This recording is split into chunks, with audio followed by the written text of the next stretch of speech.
رحمن يا رحمن ساعدني يا رحمن এখন আসছেন আমাদের পশ্চিমবঙ্গ সংখ্যালঘু সম্প্রদায়ের কার্যনির্বাহী সম্পাদক জনাব মাওলানা আব্দুর রউফ সাহেব বাঘাযতীন কলকাতা থেকে এসেছেন।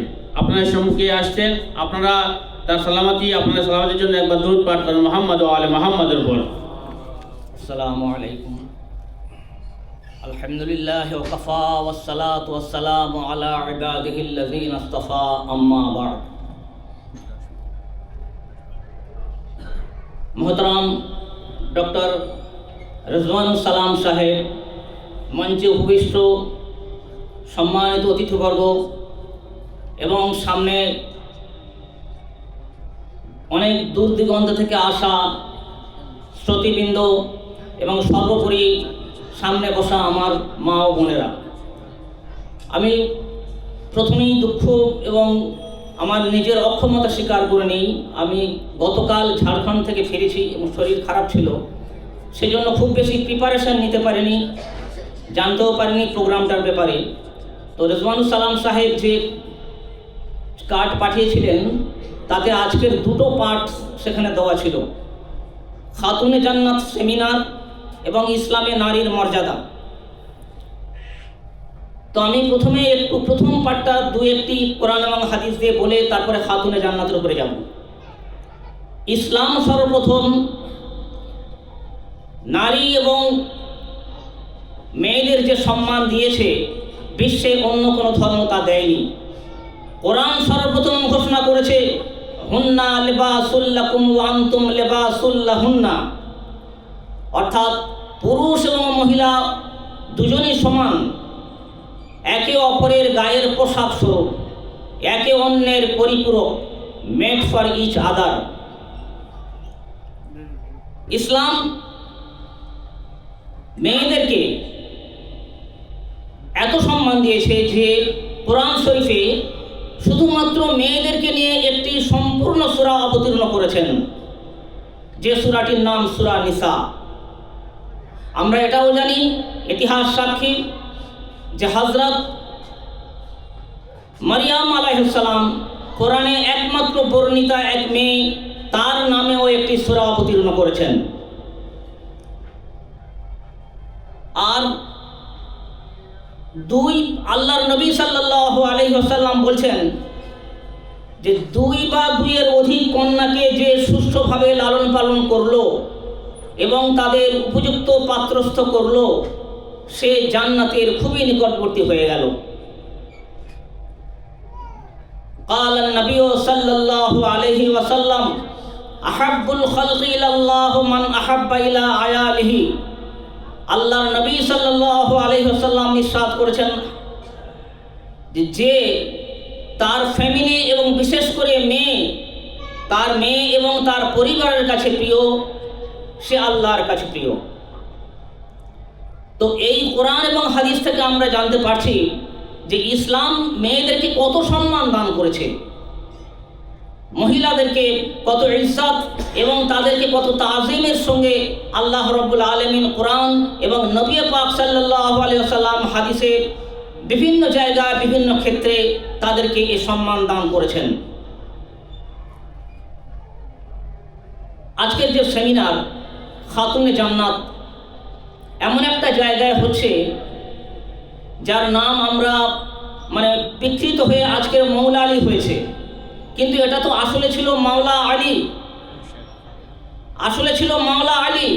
আজ বিকৃত হয়ে সেটা হয়ে গেল মৌলা আলী।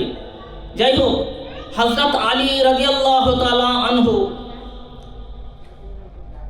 তিনি যে ফাতেমার উপযুক্ত স্বামী, তার সংক্ষিপ্ত একটু পরিচয় দিয়ে নিই, তারপরে ফাতেমা সম্বন্ধে বলবো।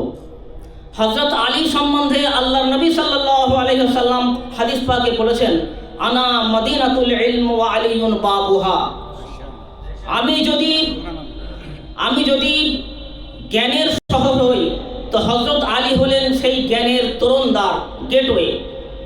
अगर मैं इल्म की शहर हूँ तो हज़रत अली उस उस शहर की दरवाज़ा है।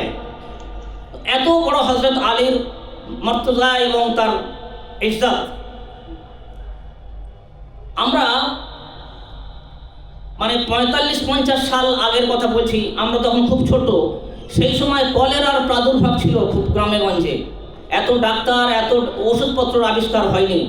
তো তখন ওই কলেরার প্রাদুর্ভাবে মানুষ যখন মানে ঘরে ঘরে মানুষ মৃত্যু হতো, তখন সমস্ত মহল্লার মানুষ একত্রিত হয়ে একটা দোয়া পড়তে পড়তে সারা মহল্লা টহল দিতেন। সেই দোয়াটা আমার আজও মনে আছে, আমিও সেই টহলে শামিল ছিলাম। সেই দোয়াটা ছিল লি খামসাতুন উতফি বিহা হাররাল ওবাইল হাতিমা, লি খামসাতুন উতফি বিহা হাররাল ওবাইল হাতিমা, আল মুস্তাফা ওয়াল মুরতাজা আবনাহুমা ওয়াল ফাতিমা। অর্থাৎ বলছে এই মহামারী, এই অতিমারী থেকে মুক্তির উপায় সেখানে বুঝে হোক না বুঝে হোক, শিয়া সুন্নি, আমি যদিও সুন্নি, তো আমরা তখন কিছু জানতাম না আহলে বায়তদের সম্পর্কে। তখন কিন্তু আমরা এই দোয়াটা পাঠ সারা মহল্লার মানুষ এটা পাঠ করেছি। সেখানে বলা হচ্ছে যে এই 5 জন আল্লাহর নবী সাল্লাল্লাহু আলাইহি ওয়াসাল্লাম এবং হযরত আলী রাদিয়াল্লাহু আনহু এবং হযরত ফাতিমাতুজ জহরা রাদিয়াল্লাহু আনহা এবং তার দুই কলিজার টুকরা 2 সন্তান ইমাম হাসান এবং ইমাম হোসাইন, এই 5 জনকে, এই 5 জন আহলে বায়তকে সমস্ত নাজাতের মূল, সমস্ত ধ্বংস এবং খারাপির থেকে পরিত্রাতা হিসেবে সেখানে বর্ণনা করা হয়েছে।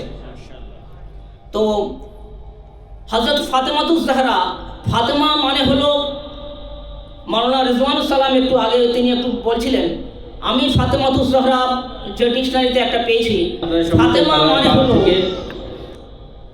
যে সেখানে বলা হচ্ছে যে মনোমুগ্ধকর, অর্থাৎ খুব হাসিনা জামিলা, সমস্ত দিক থেকে তার বিহেভিয়ার, তার আখলাক, তার আদর্শ, সমস্ত দিক থেকে যিনি সুন্দর তাকে বলা হয় ফাতিমা। আমরা জেনে অবাক হব যে সারা বিশ্বে সবথেকে বেশি নাম ইরানে হযরত ফাতেমার নামে নাম, এবং সারা বিশ্বে যতগুলো মুসলিম কান্ট্রি আছে 57টি মুসলিম কান্ট্রির মধ্যে ফাতেমার নাম 3য় নম্বরে আছে। 57টি মুসলিম দেশের মধ্যে ফাতেমার নামে নাম এই রকম সারা বিশ্বের মুসলিম দেশের মেয়েদের নাম 3 নম্বরে আছে। তাই ফাতেমাতুজ জহরা, তার কত বড় ইজ্জত, তার কত বড় তিনি জলিলুল কদর। আর জহরা শব্দের অর্থ বলা হয়েছে যে আসমানের একটা উজ্জ্বল নক্ষত্র, আসমান কি এক রওশন সিতারা, জহরা নামে একটা নক্ষত্র আকাশে আছে। তো সেই ফাতেমাতুজ জহরা আল্লাহর নবী সাল্লাল্লাহু আলাইহি ওয়াসাল্লাম যার সম্পর্কে বলেছেন, মাওলানা রিজওয়ানুস সালাম তিনি ওই হাদিসটা পাঠও করলেন, আল ফাতেমাতু মিন্নি মান আযাহা ফাকাদ আযানি। ফাতেমা আমার অংশ, ফাতেমা আমারই দেহের একটি টুকরো, যে ফাতেমাকে কষ্ট দেবে সে যেন আমি নবী মুহাম্মদকে কষ্ট দেয়। তো নবী সাল্লাল্লাহু আলাইহি সাল্লাম ফাতেমাকে তিনি এত ভালোবাসতেন যে ফাতেমা তার জিগত লগর, তার আঁখ পুতলি, তিনি যে বাইরে যখন যেতেন ফাতেমার সঙ্গে দেখা করে সালাম দিয়ে যেতেন, এবং বাইরে থেকে সফর থেকে যখন তিনি বাড়ি ফিরতেন তিনি সর্বপ্রথম ফাতেমার সঙ্গে দেখা করতেন। ইতিহাস সাক্ষী হযরতে ফাতেমাতুজ জহরা রাদিয়াল্লাহু আনহা খুব অল্প বয়সে তার বিয়ে হয়েছিল। যখন বিভিন্ন পাত্র তাকে বিয়ের প্রস্তাব দিয়েছিলেন, তো মাওলানা রিজওয়ানুস সালাম সেই ঘুরে ফিরে একই কথা বলতে হচ্ছে আমাকে, তিনি বলে দিয়েছেন যে নবী সাল্লাল্লাহু আলাইহি সাল্লাম চুপ ছিলেন, সায় দেননি, কিন্তু আল্লাহর ইশারায় তিনি হযরত আলী রাদিয়াল্লাহু আনহুর সঙ্গে বিয়ের ব্যবস্থা করেছিলেন। যে আলীর সম্বন্ধে আল্লাহ নবী সাল্লাল্লাহু আলাইহি সাল্লাম সার্টিফিকেট দিয়েছেন কোরআন যার সম্বন্ধে সার্টিফিকেট দিয়েছে। এবং আমরা জানি যে হযরত আলী রাদিয়াল্লাহু আনহু এমন একজন ব্যক্তিত্ব যার জন্য আজকের কোরআন আমরা সারা বিশ্বের মুসলিম দেশের মানুষেরা কোরআন পাঠ করতে পারছে। যদি হযরত আলী সেই কাজটা না করতেন তাহলে কিন্তু আমরা কোরআন শরীফ আজকে সহজে পাঠ করতে পারতাম না এবং তার অর্থ বুঝতে পারতাম না। সে কারণটা হলো হযরত আলী রাদিয়াল্লাহু আনহু এই অ্যারাবিক গ্রামার, আরবি ব্যাকরণ, যে কোনো ল্যাঙ্গুয়েজ বুঝতে গেলে তার গ্রামার জানতে হয়। হযরত আলী রাদিয়াল্লাহু আনহু সেই অ্যারাবিক গ্রামার বা অ্যারাবিক ব্যাকরণ তিনি তৈরি করেছিলেন এবং আজকের আমরা সেটা শিখেছি বলে আজকে কোরআন এবং হাদিসের অর্থ আমরা বুঝতে পারছি এই অনারব দেশসমূহের মানুষগুলো। তো এত বড় একটা কাজের আঞ্জাম তিনি দিয়েছিলেন। সেই হযরত আলী রাদিয়াল্লাহু আনহুর সংক্ষিপ্ত দুলাইন একটা কবিতা, আরবি কবিতা, নাহজুল বালাগ নামক তার একটা বিখ্যাত কবিতার বই আছে। সেই বইতে তিনি বলছেন,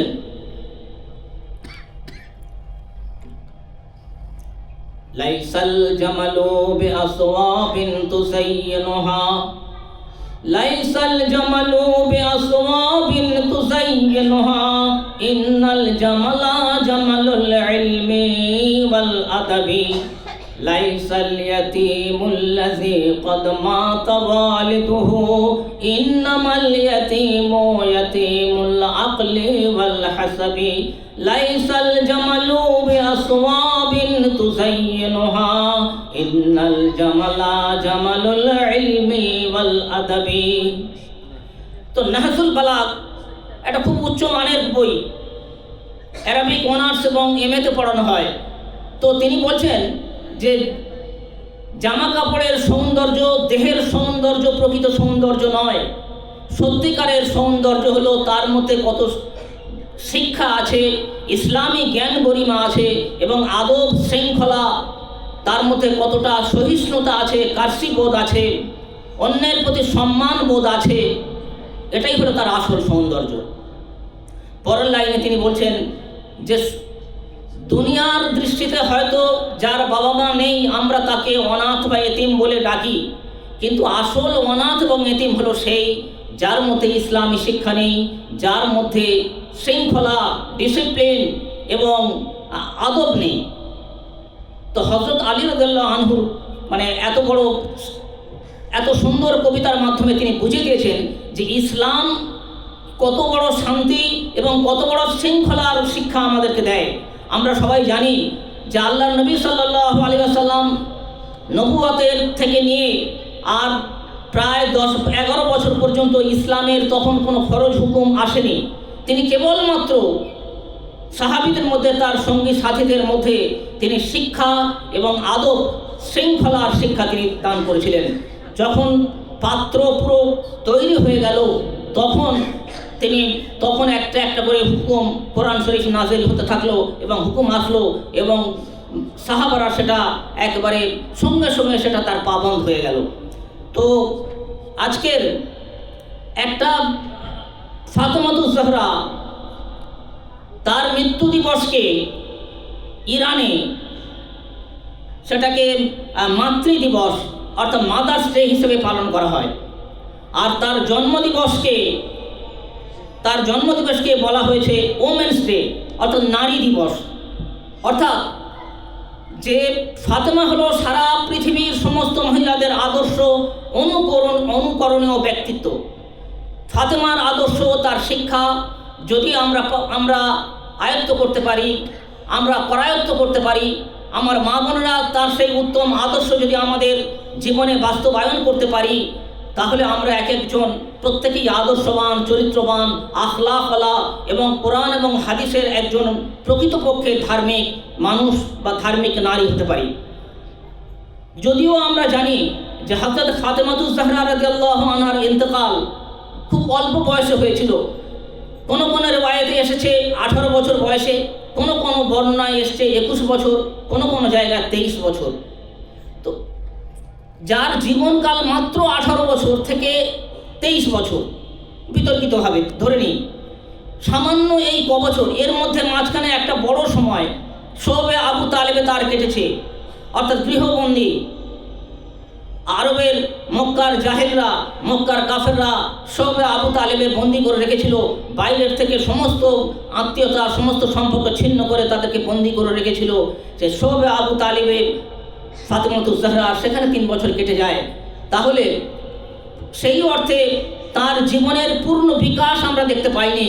মাত্র 18 থেকে 20 বছরের জীবনে তার সামাজিক জীবন, তার রাষ্ট্রীয় জীবন, তার বৈবাহিক জীবন, তার দাম্পত্য জীবন, তার সন্তান লালন পালনের মধ্য দিয়ে তিনি আমাদের সামনে যে উত্তম আদর্শ রেখে গেছেন তা সারা পৃথিবীর নারীদের কাছে, সারা পৃথিবীর মুসলমানদের কাছে এক উজ্জ্বল দৃষ্টান্ত, অনুকরণীয় আদর্শ বলে সারা বিশ্ব আজ নতবাক্যে স্বীকার করে নেয়। আমরা নবীজির ইন্তেকালের সময় যখন ফাতেমাতুজ জাহরা তার আব্বার কানের কাছে গিয়ে তিনি কান্না করছেন, তিনি জব রো রহি থি, সেই সময় আল্লাহর নবী সাল্লাল্লাহু আলাইহি সাল্লাম কানে কানে কি এমন একটা কথা বললেন, হযরত ফাতেমাতুজ জাহরা রাদিয়াল্লাহু আনহার চেহারায় একটা মুস্কুরাহাট দেখাই দিই, হাসি, একটা যেন ঠোঁটের কোণে একটা হাসির ঝিলিক দেখা দিল। পরবর্তীতে সাহাবায়ে কিরাম রিদওয়ানুল্লাহি আলাইহিম আজমাইন তারা হযরত ফাতেমাতুজ জাহরাকে যখন জিজ্ঞাসা করেছিলেন যে আপনি তো আব্বার ইন্তেকালের সময় কাঁদছিলেন, তো হঠাৎ কাঁদতে কাঁদতে আপনার চেহারায় এই যে মুস্কুরাহাট, এই হাসির যে একটা প্রকাশ, কি কারণে? ফাতেমাতুজ জাহরা বলেছিলেন যে আমি আমার আব্বার ইন্তেকালের সময়ে প্রচণ্ড বাকরুদ্ধ হয়ে গেছিলাম, সেজন্য আমি কান্না চেপে রাখতে পারছিলাম না। আর হাসি আমার এসছিল, সামান্য ঠোঁটের কোণে এক চিলতে হাসি এসছিল। আব্বা আমার কানে কানে বলেছিলেন যে ফাতেমা, তুমি খুব শীঘ্র আন করিব তুম জান্নাত মে তুমসে हमारे मुलाकात होगी, সর্বপ্রথম জান্নাতে তোমার সঙ্গে আমার দেখা হবে, তোমার কোনো চিন্তা নেই, কোনো কম নেই। তো সেই ফাতেমাতুজ জাহরা রাদিয়াল্লাহু আনহার সেমিনার বা এই তার জীবনী আলোচনার এই যে একটা কেন্দ্র আজকের এখানে আয়োজন করেছেন মৌলানা রেজওয়ানুস সালাম সাহেব ডক্টর, তিনি একজন উচ্চশিক্ষিত মানুষ এবং এগুলো খুব দরকার আছে। এগুলোর আমাদের মা বোনদের জানার জন্য ফাতেমার জীবনী, বিশেষ করে তার সমস্ত দিক থেকে তার সমস্ত সম্পূর্ণ জীবনীটা জানার, যদিও সেটা খুব অল্পকাল, তার জীবনকালের সময় খুব কম, আমাদের জানাটা খুবই ফরজ। সেজন্য আল্লাহ রাব্বুল আলামিন দোয়া করব আমরা সবাই যে ফাতেমাতুজ জাহরার মতো মেয়ে আমাদের প্রত্যেকের ঘরে ঘরে জন্ম নিক, সারা বিশ্বে মুসলিম জাহানে ফাতেমার মতো মেয়েরা সারা বিশ্বে ছড়িয়ে পড়ুক, তার জীবন আদর্শ সমস্ত জায়গায় ছড়িয়ে যাক এবং ইসলামের পতাকা উড্ডীন হোক, এই দোয়া এবং এই শুভকামনা আমরা প্রত্যেকে করি। আল্লাহ রাব্বুল আলামিন আমাদের প্রত্যেকের এই দোয়াকে কবুল করে নিন। ওয়া আখিরু দাওয়ানা আলহামদুলিল্লাহি রাব্বিল আলামিন। আসসালামু আলাইকুম ওয়া রাহমাতুল্লাহি ওয়া বারাকাতুহু।